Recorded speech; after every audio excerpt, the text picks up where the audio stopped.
So your mom told me how you did gymnastics also as you were a kid. So why did you end up choosing swimming over gymnastics? Well, I was about 5 feet tall when I was 10, so that was part of it. And you know, a lot of it honestly was the long hours at such a young age, and that wasn't something I was ready to commit to. You know, I wasn't ready to commit to 6 hours in the gym every day when I was 7, because you know I still wanted to be a kid. Swimming was always kind of my first love, so that's kind of what I came back to. But then also with swimming, growing up, I was talking to your mom also, which was very fun, by the way. So she told me a lot about how at first when you were swimming, you weren't always beating everybody.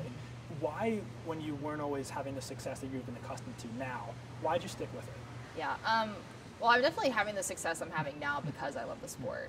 And I think just that love I had when I was a little kid, I loved racing. You know, it wasn't necessarily beating people or being first. I mean, obviously it was beating people, but you know, seeing who I could catch the next race. You know, checking people's names off the list, or just getting faster, beating boys in practice. Like those little things all added up, and I think that's why I am where I am today. So you talked about your love for swimming. But just from a training perspective and even from a physical perspective, what changed for you to go from not always winning races to consistently beating people in middle school and high school? You know, it's so cliche to say, but I worked as hard as I could every day. It all added up, and I just kept beating more and more people and finding more people to race, more people to train with, and I think that's kind of where it turned. There were a couple of races when I was younger that really, I would say, boosted my self-confidence, and I think that's part of the reason also why I have the success now that I do. Is there one specific one of those races that boosted your confidence? Yeah, actually, this is like really cheesy, but I won my first age group state title when I was 12, and like I can honestly say that one day changed my life. Because like I was seeded 8th going into the meet, and then I was seeded 4th after prelims, and then all day I was saying, I'm going to win, and talking like I would now. But, you know, when I was 12, it wasn't something, you know, my parents or my coaches or even I'd ever seen before. So I think that one race taught me that, you know, if I like really believe in myself, I can do anything that I put my mind to. So going into high school, your high school coach told me one day, that was one of my favorite stories that he told me, was Rebecca Stoney had retired that day. And you got out of the pool and told him, it's just one less person for me to beat. You were a sophomore in high school at that point? Probably. Did you really think you could win the gold medal as a sophomore in high school? I mean, it wasn't realistic, but you know, every swimmer wants to win a gold medal. So at that point, I was starting to figure it out and starting to realize that I could make, you know, national teams and junior national teams, and that this was really starting to be my thing. Sure. I think my sophomore year I was 2nd at junior nationals or something like that. So the dream was starting to become a reality at that point. And I knew it'd be after my freshman year of college where I would have this massive jump in training and times and everything. So yeah, I mean, I guess you know, thinking about it, yeah, it really was one less person. But yeah. So obviously I think a big thing of who you are is your confidence. Where did that come from for you?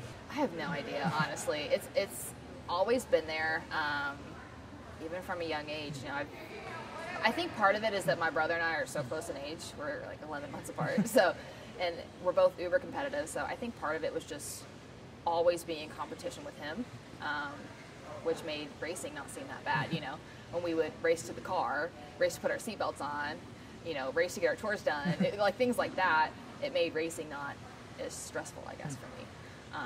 So that might be where my confidence came from. Winning over and over again tends to help that and boost it as well. But yeah, it's kind of natural. It's always been there. Do you think having your parents, having been athletes at all, kind of pushed you to sports more as a kid?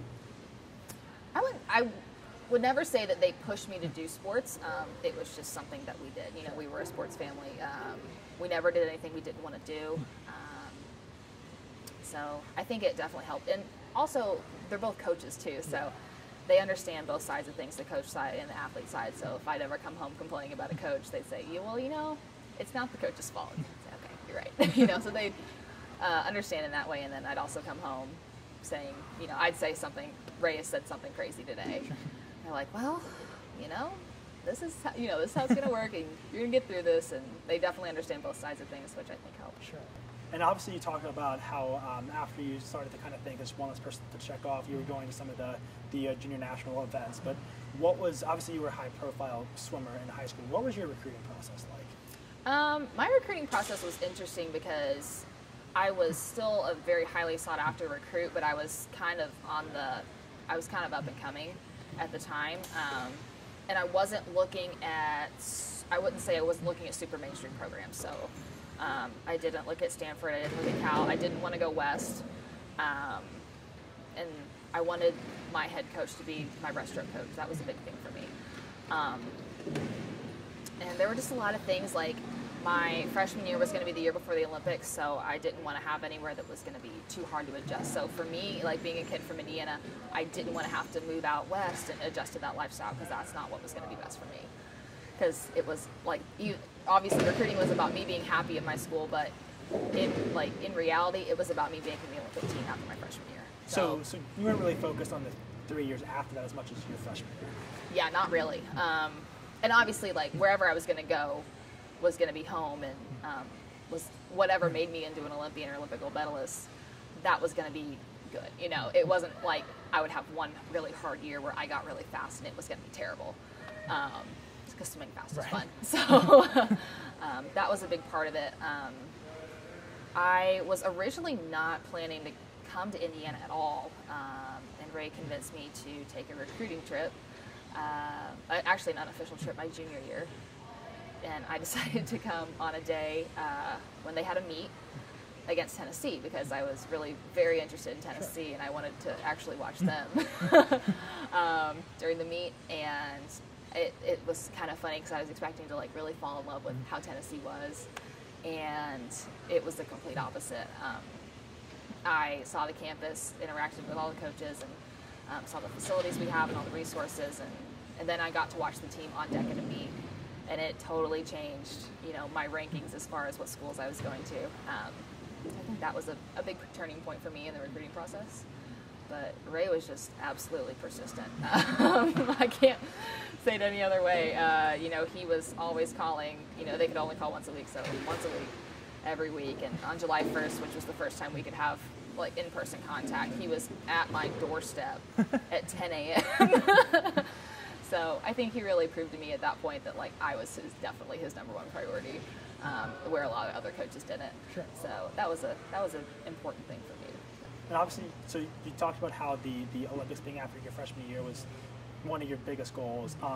But obviously, and this was another story that your mom told me that I thought was kind of cool. She told me that she bought tickets to Rio before the trials. Yeah. Were you, like, I guess your family all, like, take me through the process of planning for Olympic trials with your parents already having bought tickets? Did that add pressure to you?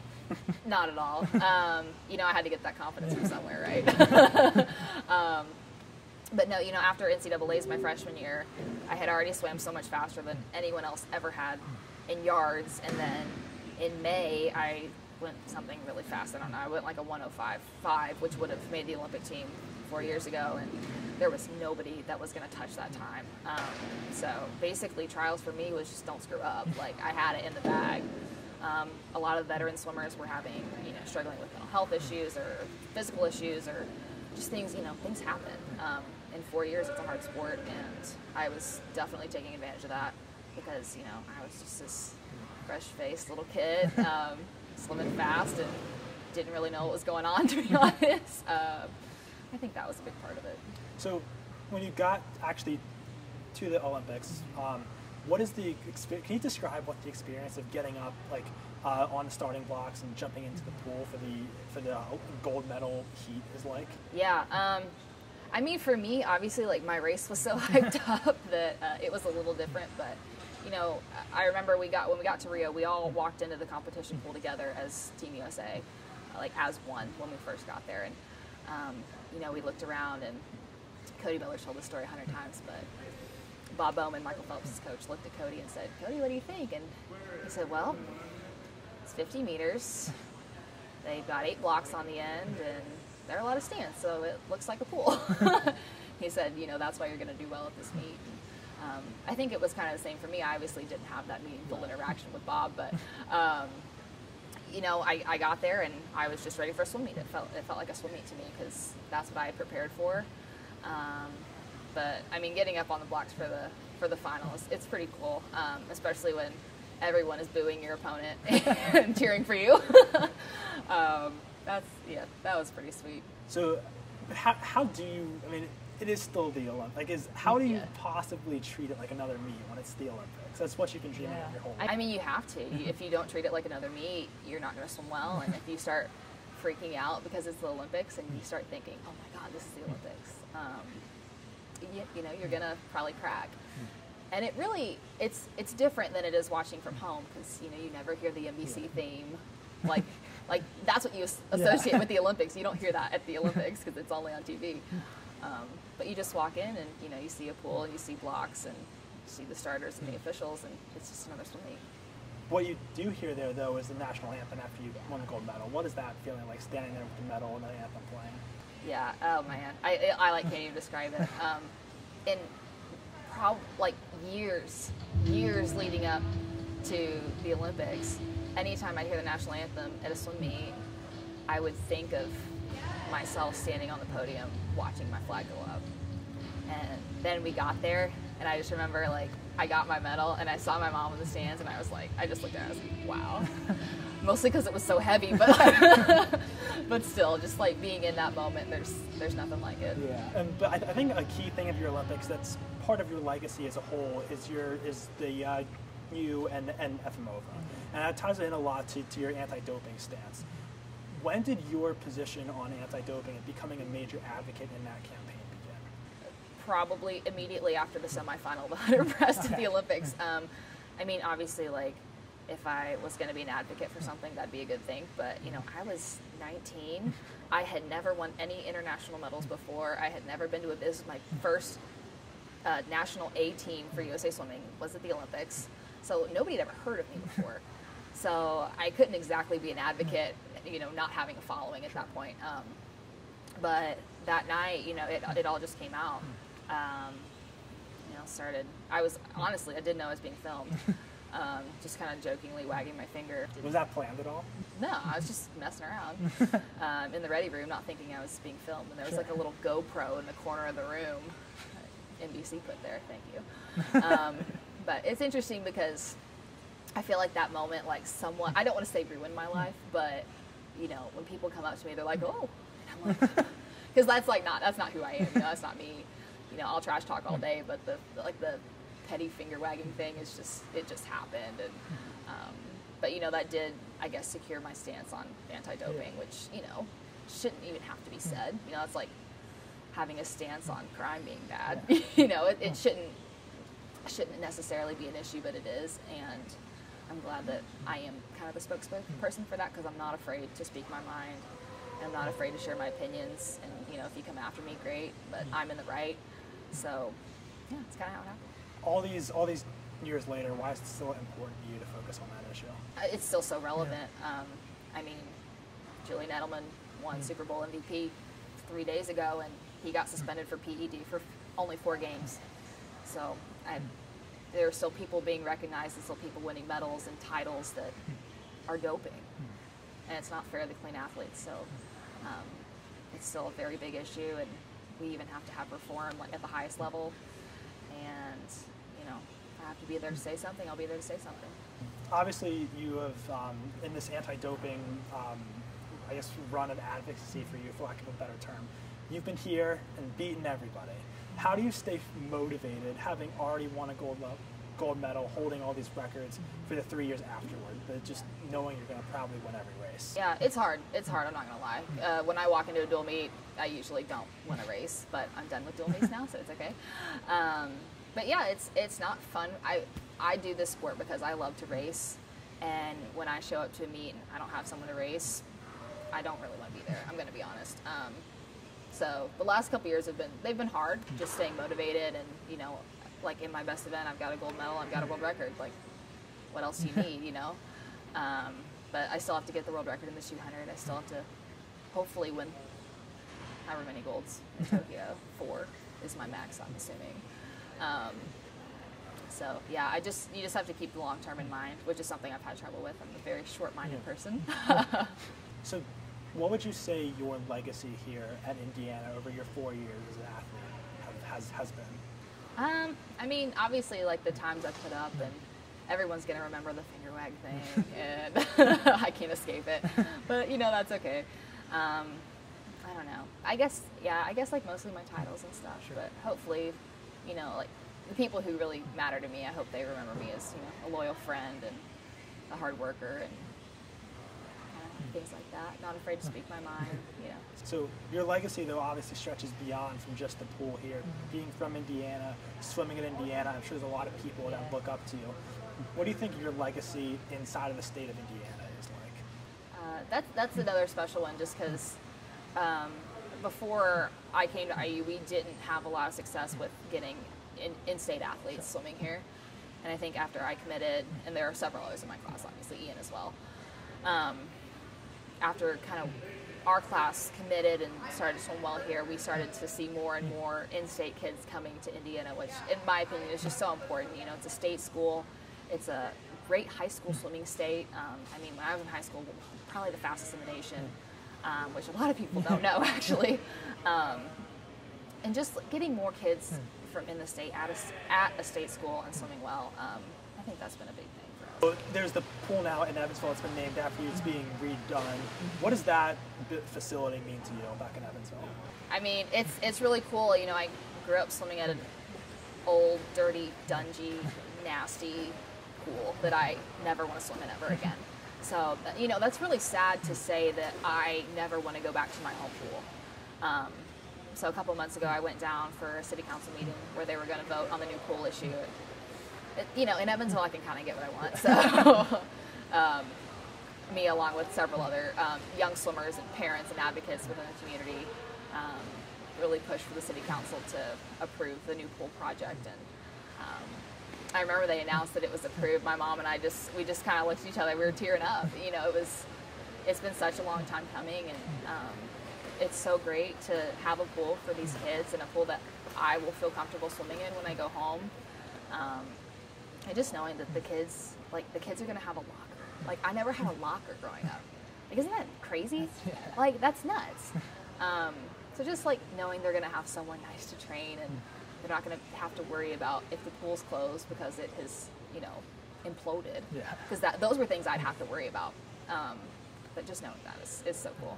Obviously, you have a long swimming career still ahead of you after after your time here at IU ends. But what's next for Lilly King? I'm going to try to graduate.